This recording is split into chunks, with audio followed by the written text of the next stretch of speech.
only mode.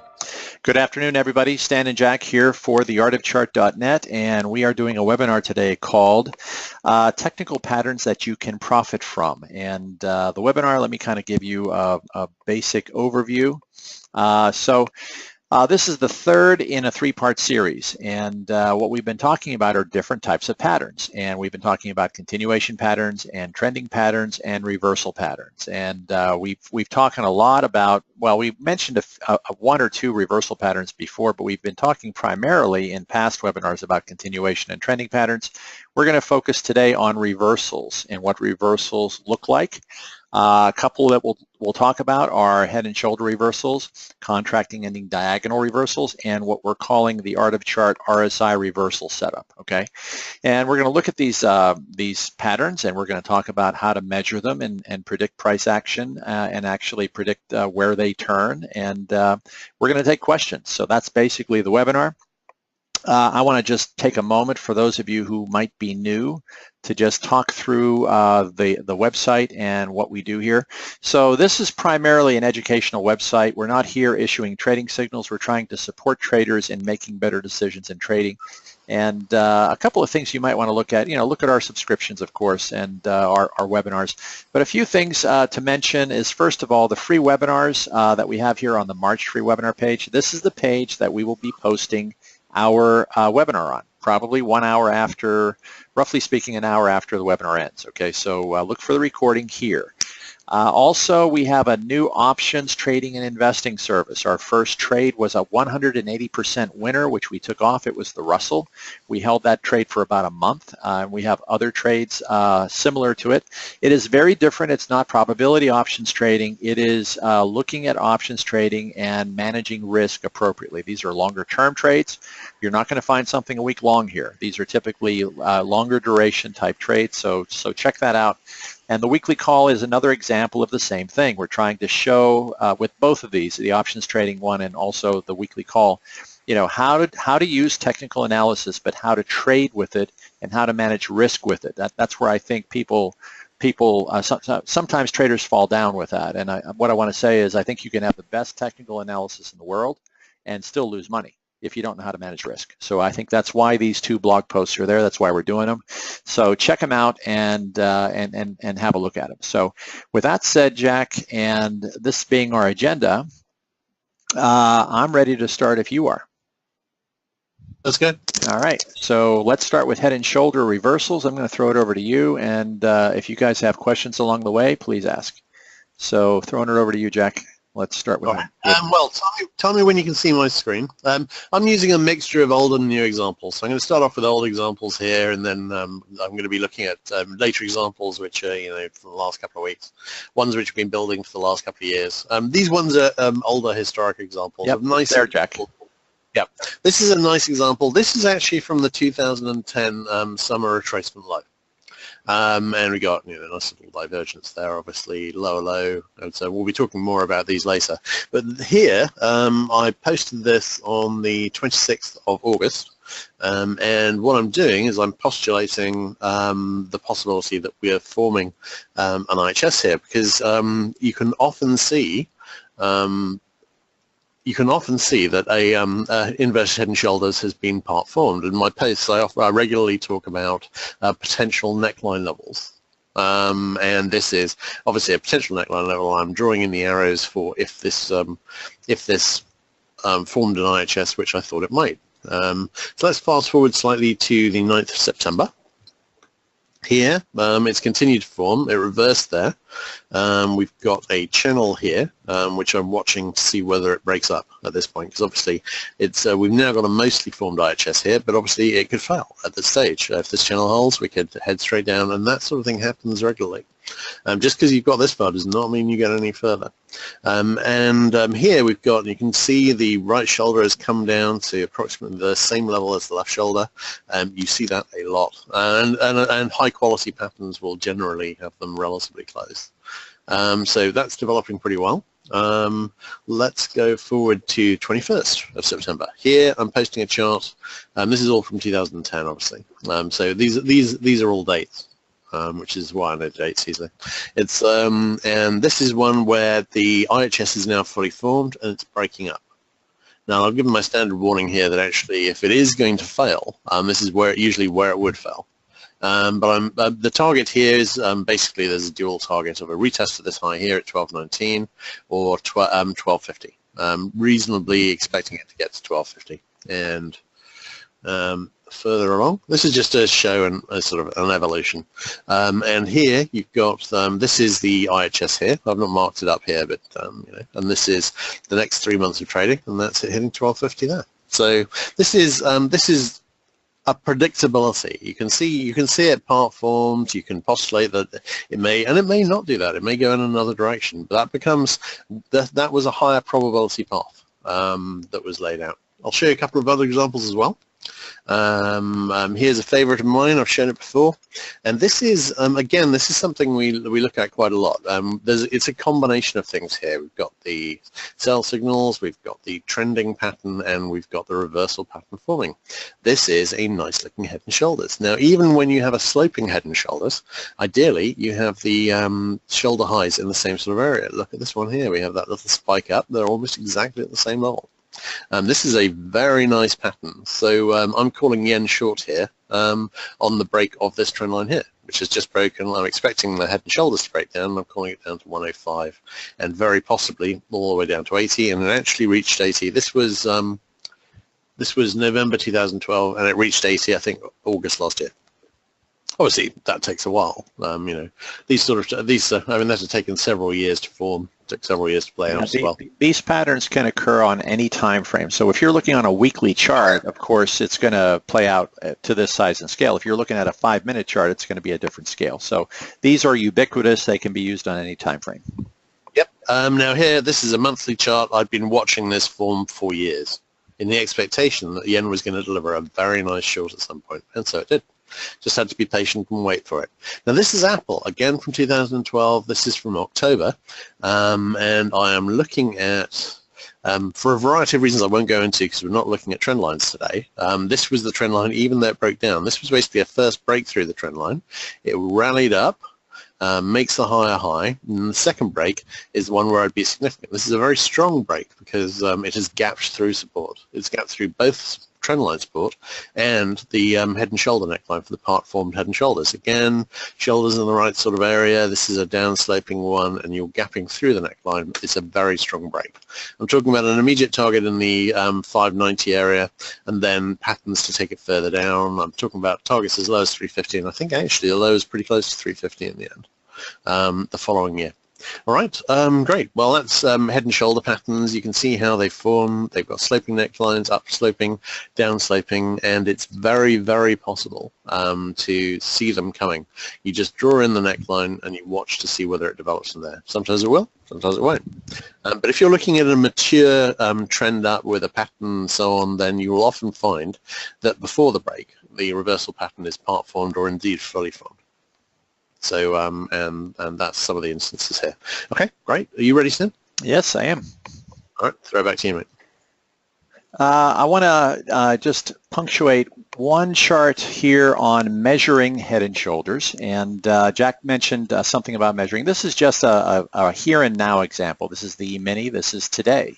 And you can see I have a little measurement here down to the neckline, 198 ticks. And from the break of the neckline, I have 198 ticks. And I have some other measurements here as well, because, for example, in a head and shoulders, this is something that I do, and I don't know that other folks do this, but if you look at the right shoulder and you measure like this with a Fibonacci, okay, and you measure the right shoulder like this, especially if it's a sloping one, you will get a 200% expansion Fibonacci. Okay, did you see how I did that? It's not an extension, it's an expansion.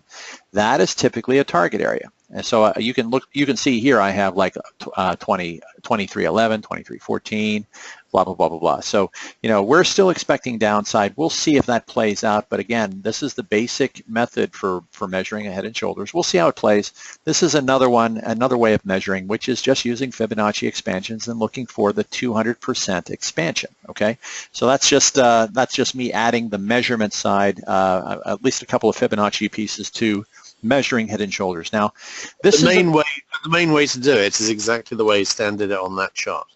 which is that at the point where it is highest from the neckline, because the neckline is not always straight, you basically draw it from that point up to the top of the head, and then you take a line of exactly that length and you apply it at the point at which it broke down. So exactly the way he was doing it on that chart is the classical way of doing it. That's a good way of doing it. Contracting ending diagonals. Typically, if you have a trending pattern, you'll see this at the very end of a trending pattern. Okay, and I've kind of mentioned this before, but we haven't really covered this formally in terms of a reversal pattern. So the neat thing about these, when you find them, first of all, they're rare. If you do find one, the most important thing here is number 6, item number 6. The target for the formation is the origin. Okay, so when these form, and basically this is nothing but a triangle. It's an ascending triangle is what it is. Okay, composed of 3 wave moves. You can see the 3 wave moves here. Okay, it's all 3 wave moves. Often a wedge, but not always. And I'll show you a couple of examples. You'll see what I mean. But the thing that really identifies it is the first leg up is huge, followed by a third leg that's smaller and a fourth leg that's smaller than the second, and then the last leg, and this is fairly predictable, the last leg in terms of it being shorter than the third wave. But the key to this formation is you know where it's going. The target for this formation on the back test is typically at the bottom of where it started. Okay, so there are a couple of great examples of this. The first one is the S&P 500. I have a blown up chart here. Remember the high back in 2015? And by the way, on our website, go back to 2015 in May, and you will find a blog post that I put up for the S&P 500, calling this an ending diagonal and saying that we were going to go see this area here. This is where this was the origin right here. So here was the A, here's the B, here's the C, here's the D, here's the E. These take forever to form, and we talked about this ad infinitum. It was like painful just to wait for this thing to finally turn, and it did. And of course, we got the limit down day, and you probably all remember that. But look where it landed. Okay, so this is fairly predictable. If you can find one of these, fairly predictable. Now, let me just take you to a couple of current examples, and that's the nearest S&P 500 example that I have, which is back on the top at May of 2015. Look at the Asian markets right now. Okay, here is Taiwan. Okay, look at the length of wave A, 1761 ticks. Look at the length of wave C, 1281 ticks. Okay, look at the length of the last wave. This is a contracting. This is a contracting formation. Okay, and I think that what's going to happen is we're going to break this line. We're going to get down into the area of the origin. It's coming. Okay, we're not quite there yet. We're pretty darn close. We have a bit of an overthrow here. I mean, it could be that next week this actually begins, but we'll see. The other one, EEM.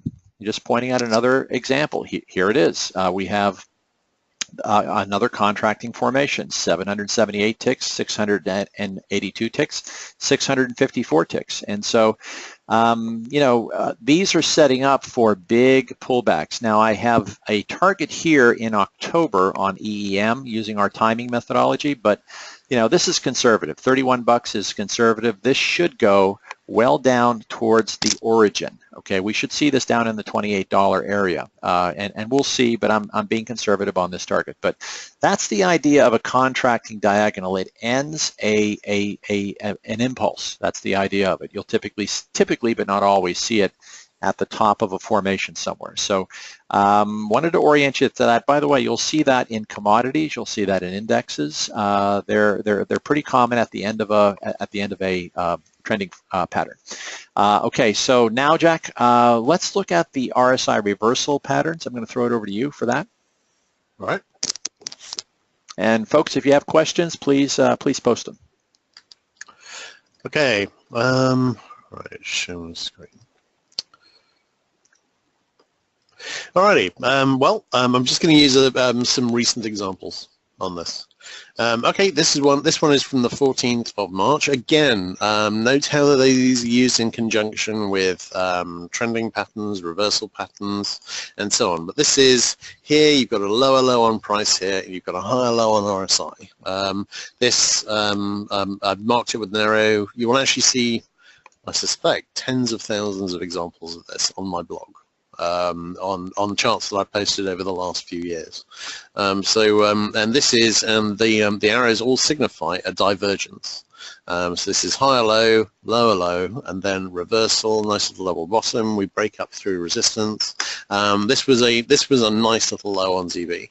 And went straight up to I think 151 or something, which is pretty close to where it is now. All right, let's have a look at NG. This one's from a couple of days ago. Now here, I've got, this is a very nice pattern on RSI. RSI does very nice patterns. Arguably, it does better patterns than Price does a lot of the time. A very nice pattern is generally distinguished by a perfect three-touch trend line. Very nice. Got them top and bottom on this one. But here, I'm expecting it to break down. Why? Got a sell signal. And it did break down. Now I've got a setup here I've marked up of nested double tops potentially, but it's not going to play out, and I'm not expecting it to play out because actually the sell signal breaks down. This megaphone breaks down with a target in the 30 area, and the signal has a target in the 30 area, and it makes the target without getting actually any further than about here. So at that stage, this is looking more like a bull flag, and that's, chances are that's what it is. But here you can see the downside coming. You come down, you've tested this trend line, and chances are you know it's going to break, and there is at least some more downside coming. So that one goes from there from 3.08 down to about 3.01. Nice little move, only small, could have been bigger, but wasn't. All right, let's have a look at ES. Now this is very topical because this is from this week. Now again, it's patterns, divergences. This is the very nice falling megaphone that I posted on the ES 60-minute RSI, and I posted this after the market closed on Tuesday. And I'm talking about here, I was talking about the chances are this RSI low was in. So what I was talking about here was we may well go lower on price, but the chances are we will make a higher low on RSI, and that would have a very good chance of delivering a buy signal. So what happens? Exactly that. We go lower on price, we go higher on RSI, that generates the buy signal, that formed this falling megaphone, goes back, tests resistance. This is how it's looking yesterday night, and then breaks that up overnight, and it's made the target during the day today.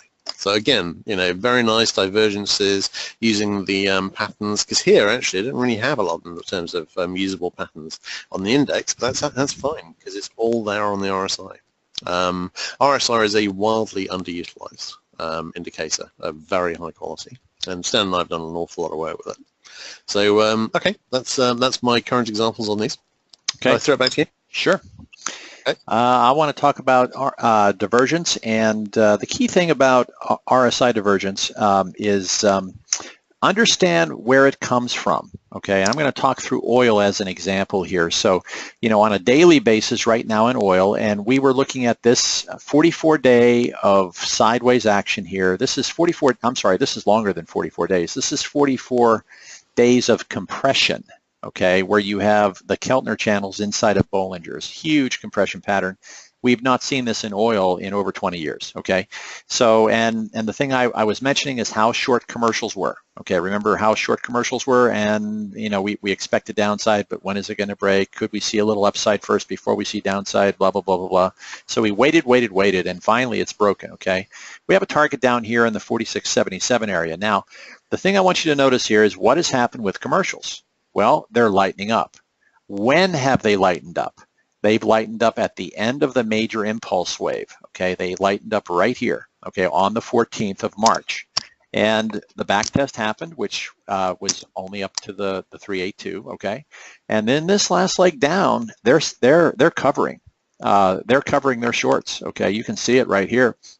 So, you know, they're back to neutral almost, and that's what creates divergence on RSI. You don't have the momentum. You don't have the large trades that are coming into the market any longer. You have small little, smaller players coming in and selling and buying and whatever, and so you have less momentum, and you still see a lower low, but you see this divergence here. I think that's the key thing I wanted to try to get across to folks is, you know, on indexes you see fewer and fewer new 52-week highs. You see the AD line shrinking while price goes up, fewer and fewer issues carrying the market higher. But on a commodity, you see the commercial guys, the big guys, lightening up their positions, and you get the same phenomena. You get the divergence, okay? So, and again, we use divergence a lot for reversals, and what we also look at is this across multiple time frames. So if you look at oil, and you look at this little last decline here, it's heading right into our low window, and we try to correlate multiple things together. So like I have a low here on the 26th, roughly speaking, that's the center date. And here's that last leg down. Again, the commercials are getting lighter, and we have divergence already on this low, okay? But this low basically was very impulsive, and it looks like a Y wave. And the definition of a Y wave or a third wave, it's extremely impulsive like this, okay? You see you have more or less a 1 and a 2. Here's your third wave, very impulsive. Even inside of this structure here, you have a 5-wave move, okay? And the last sequence here is choppy, more choppy, okay? So we have the third wave in, so the W is here, the X is here, the Y is here, the X is here, and then the Z is here, okay? So we're looking for a lower low.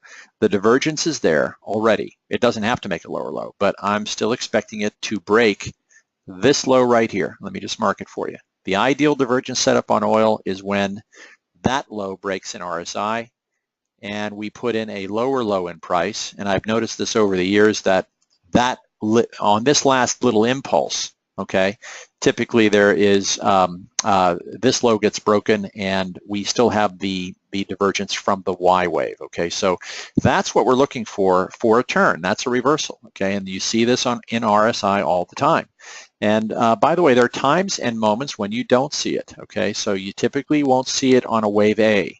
You typically, like for example, here's a wave A, okay? And is there any divergence there? Nope, and there isn't. It doesn't always happen, okay? But if you can get familiar with structure and looking at the types of wave, the way that the market organizes itself, the way that impulses break themselves up.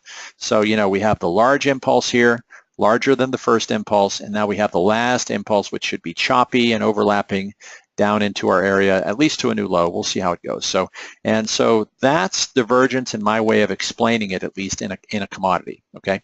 So by the way, you see this in other things too. You see it more commonly in stocks than you do anywhere else. And we'll just take a quick look at Apple. And if you look at Apple and the recent highs that have been made, and if you look at previous highs as well, you're going to see the same thing. So give me a moment to pull up that chart, and it's loading. Okay, and Tesla is the same thing as well. So here's Tesla. Give me a moment to get the chart oriented here. Okay, and here's the major high window in Tesla. There's the divergence, okay? Also, here's another divergence on the back test of the wave X, okay? Which, you're going to see this in stocks more easily than you are in commodities. There are some commodities that just don't have divergence. Metals, for example, gold does have divergence, but it's not as common as it is in stocks and not as common as it is in other commodities like oil, for example. Okay, so just wanted to pass that on, and I think that's everything I had, Jack, on divergence and using RSI for divergence. So actually, I'd like to show one more example because you've just mentioned the Apple, and I've got a brilliant example, past example of that actually, which I'd quite like to show. Okay, throw it over to you, and then we'll get to questions. All right. Okay, I just need to change it because I've been having trouble getting .com back because Google are rubbish. Okay, let's have a quick look at this post. This is a post from 2nd of October 2012. So this is a very good example of how you can use RSI on Apple. And it should be, hang on, should have the Apple weekly charts on here. Right. Okay. This is the Apple weekly chart, and what I'm showing here, this is a log scale chart, but what I'm showing here is these weekly divergences which have led to weekly sell signals. And what I've done is I've had a quick look at those, and I've worked out that we've got, I think I might have got the list. Yeah, I've looked back 20 years at these RSI divergences on Apple, and all 5 previous instances signaled a swing high, with the smallest retracement being the 15% retracement in 2011. It's also worth noting the average retracement of the 5 was well over 50%, with the next smallest retracement at 46%. This, I was warning that when this broke down, it hadn't fixed yet, but this actually fixed a couple of months later and delivered a 40% retracement. Very good past example. It's that was on the weekly RSI. You see these sort of things repeat a lot. So anyway, just wanted to share that example just because it's a really good one on Apple itself. Yep. Okay. Let's get to questions, and the first question is about copper. Can you throw back the chat, the screen, Jack? It's about a formation on copper. Can you? There's an IHS on the HG hourly right now. Can you use that as an example? And what is its likelihood of breaking up? I assume, Fred, you're talking about this example right here, this is a 4-hour chart, but it's still there. You can see it. Here's the head. Here's the left shoulder. Here's the right shoulder. We actually expected it to strengthen. This is what I call a strengthening move. You go back 50% or so, and then you go. It's already broken up. Okay, this small little one is already broken up. We're expecting the trend line at this point. So I think I'm pretty sure that's the one you were talking about. Is that correct? And also, by the way, here is a head and shoulders formation with the measurement process that I had mentioned to you guys, which this technically should be, if I can grab it, which I can't sometimes, which is why I don't move them. But and that has broken down too. Yeah, exactly right. So we're down here at the 247 area, looking for this by the 15th or so. So that's the inverted head and shoulders I think you're referring to on the hourly. It's right there, and it's broken up. We're looking for it to complete up here by the trend line. Next, yeah. I'm sorry. What I'd add to that actually though is that we've got weekly pivot above, which is potential resistance. We've got the trend line above. It's actually got to get through both of them on mine to actually reach the IHS target. And I'm wondering whether it can do that. I'd also mention that an RSI sell signal has fixed on the 60-minute as well. So I have my doubts as to whether that's going to reach target. Yep, I'm looking for the trend line. I think a trend line touch here would say lower prices. Anyway, since I've learned more about RSI from you, I've noticed head and shoulders and inverted head and shoulder patterns in RSI. Do you use those the same as price patterns? Yes, we do. And Jack, maybe you want to explain a little more about that. Yeah, I use these quite a lot. I've mentioned them quite a lot in my posts and videos, and I talk about them being extremely reliable, actually more reliable than the head and shoulder patterns are on price. Obviously, the target is an RSI target, but generally speaking, if you're seeing a head and shoulders breakdown on RSI, you will generally, I think certainly in 90% plus of cases, you will find yourself within the fairly near future at the 30 level on that RSI. So they tend to deliver very reliably. Yep, I would agree with that. Does COT work for other commodities? Jeff, it does work, and with commodities, I pay a lot of attention to volume. So you'll see me do this every once in a while. I'll look at, for example, copper. Here's the snapshot report on copper, and you can see that commercials right now are very short. Okay, look how short they are compared to commercial longs. Okay, so this is one of the things I correlate along with time, and you can see that Jack and I, we don't look at just RSI. We look at multiple things: patterns, Fibonacci's, volume, and time. And when you put it all together, and when they line up, that's the key thing. They have to line up. When they line up, you have yourself a decent trade. So, our lean in copper is to the downside for sure. So they do work in other commodities. Now, they don't work everywhere, and I should probably say something about this. If you find certain commodities that are very thinly traded, okay, like for example, cocoa, okay, some of those commodities are so wildly manipulated, okay, it's not reliable, okay, but for those that have significant volume and significant participation, I think it works great.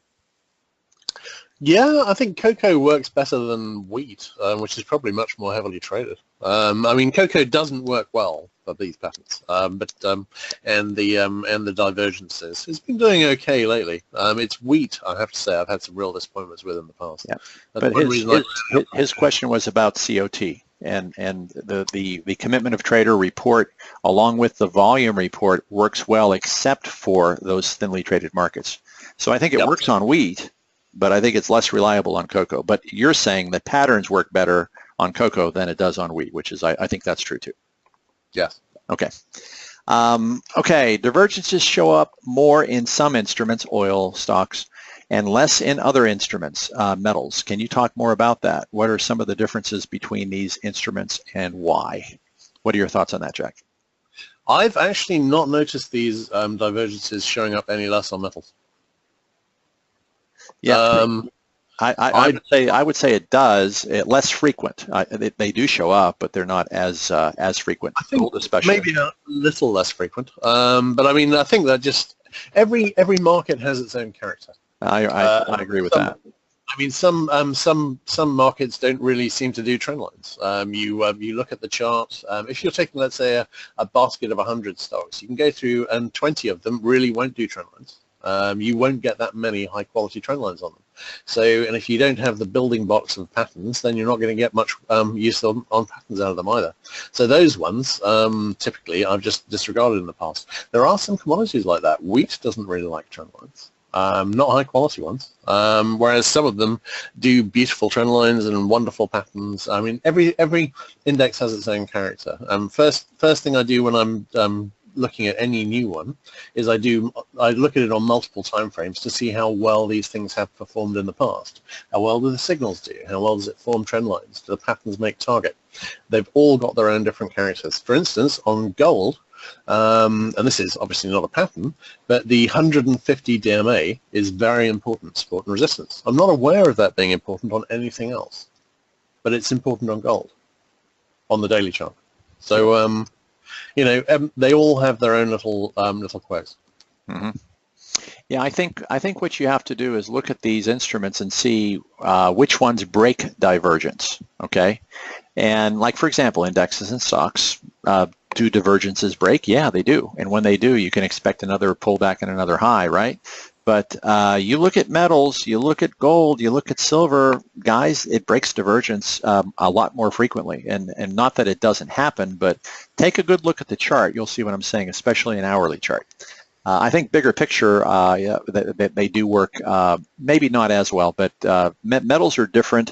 And I think why they're different, it tends to be, well, some of the metals tend to be a more emotional trade.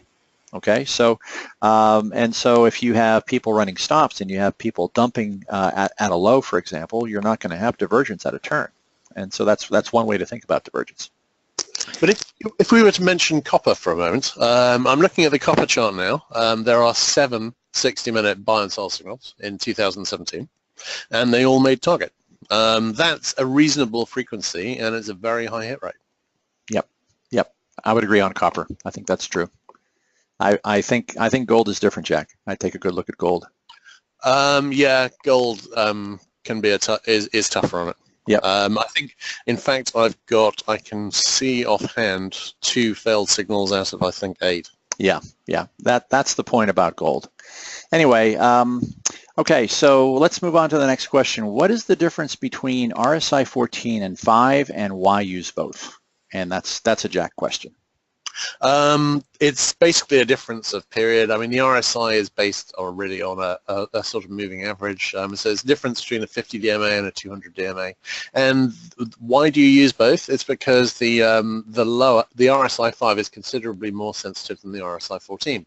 If you notice, I mean, you'll actually see on every chart I post, you'll see the past RSIs on monthly charts. You often see them going back many years on the bigger picture charts. But you'll see I've marked all the signals on practically every chart. Now, what I'm doing is I'm, 1, seeing how well they perform, but 2, you'll often see comments like the best RSI to use on this chart is the RSI 5 or the RSI 14, because those are the ones which have been delivering in the past and the ones which generally generate the signals. That varies depending on time frame.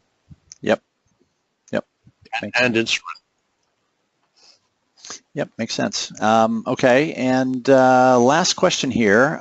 Can you talk about 4-hour versus 1-hour charts when looking at Rsi price cycles? Sometimes they conflict, and it seems different instruments are more responsive to 4-hour charts, and I would agree. The way I think about that, Fred, is, how can I say this?